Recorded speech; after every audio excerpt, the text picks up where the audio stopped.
പ്രശസ്ത സാഹിത്യകാരി കെ.ബി. ശ്രീദേവി അന്തരിച്ചു. വാർദ്ധക്യ സഹജമായ രോഗങ്ങളെ തുടർന്നായിരുന്നു അന്ത്യം. 84 വയസ്സായിരുന്നു. സാഹിത്യ അക്കാദമി അവാർഡ്, 2018 അമൃതകീർത്തി പുരസ്കാരം ഉൾപ്പെടെ നിരവധി പുരസ്കാരങ്ങൾ കെ.ബി. ശ്രീദേവിക്ക് ലഭിച്ചിട്ടുണ്ട്. 1940 മെയ് 1 മലപ്പുറം ജില്ലയിൽ വെള്ളക്കാട്ട് മനയിലായിരുന്നു കെ.ബി. ശ്രീദേവിയുടെ ജനനം. സ്കൂൾ വിദ്യാഭ്യാസത്തിന് ശേഷം 16-ാം വയസ്സിൽ ബ്രഹ്മദത്തൻ നമ്പൂതിരിപ്പാടിനെ വിവാഹം ചെയ്തു.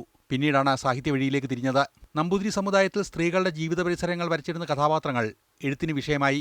യജ്ഞം, അഗ്നിഹോത്രം, പറയിപ്പറ്റ പന്തിരൂലം, മൂന്നാം തലമുറ, മുഖത്തോട് മുഖം, തിരിയുഴിച്ചിൽ, കുട്ടിത്തിരുമേനി എന്നിവ കൃതികളാണ്.